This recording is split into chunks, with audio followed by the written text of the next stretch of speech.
Monsieur Mallet. Merci de me donner la parole. J'étais conseiller communautaire précédemment. Aujourd'hui, j'interviens comme conseiller municipal de Dinard. Et j'avais quelques remarques à faire sur cette mutualisation. Alors, je ne vais pas relire la note explicative qui est jointe au projet numéro 4.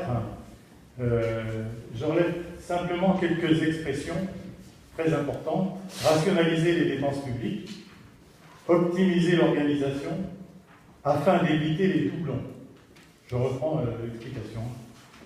Réduire les coûts à court et moyen terme. Et dans votre bilan 2015, je connaissais mieux tout ce qui était fait avant, je trouve collecte et valorisation des déchets, d'une part, et le service instruction du droit des sols, c'est-à-dire pour le commun des mortels citoyens, l'instruction des permis de construire.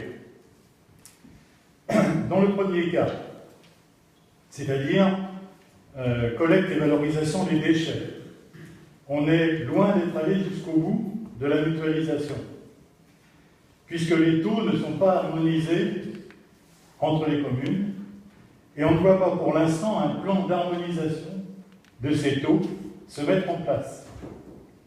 Autrement dit, un service commun intercommunal, mais au bout du compte, tout le monde ne paye pas le même prix. Ça, c'est un constat.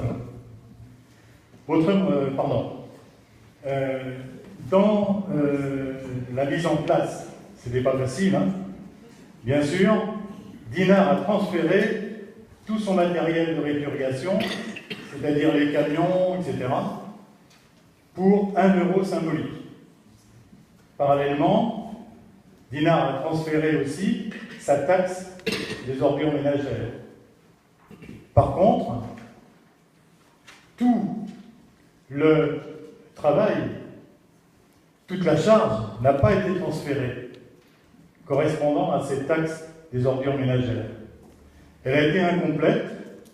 Par exemple, le nettoyage des rues, et au fond c'est pas mal, est resté à la charge de la communauté de Dinard.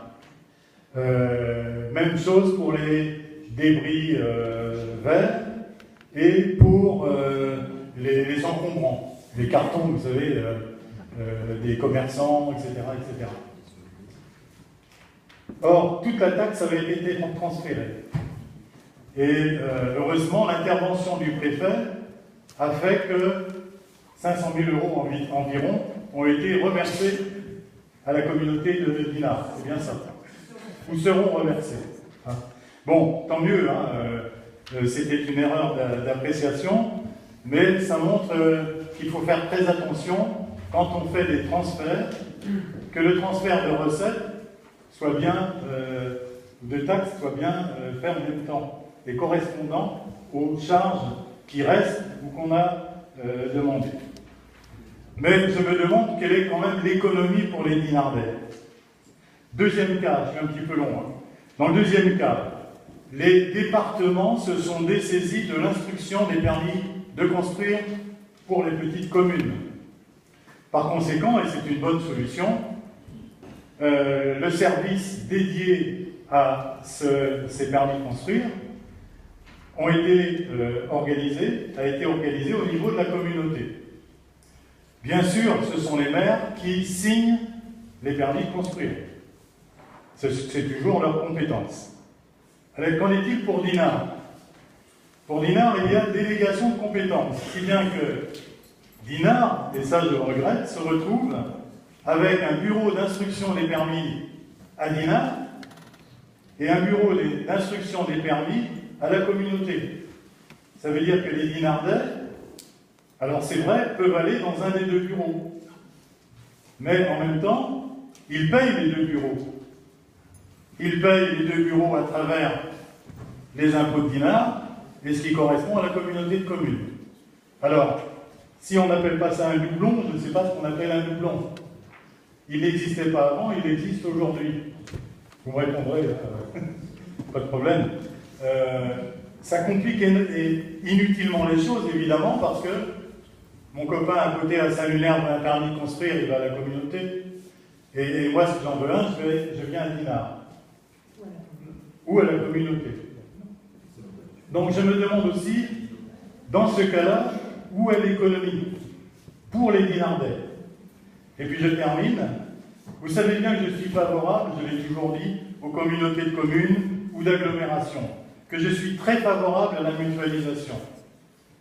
Je pense à les écoles de musique, etc. Mais il faut qu'elles soient efficaces, et au final, est-ce que le territoire de la communauté Côte d'Émeraude est à la hauteur des enjeux d'aujourd'hui? J'espère que dans 48 heures, nous aurons enfin un avis favorable pour accueillir les 674 habitants de Tréméreuil au sein de la communauté.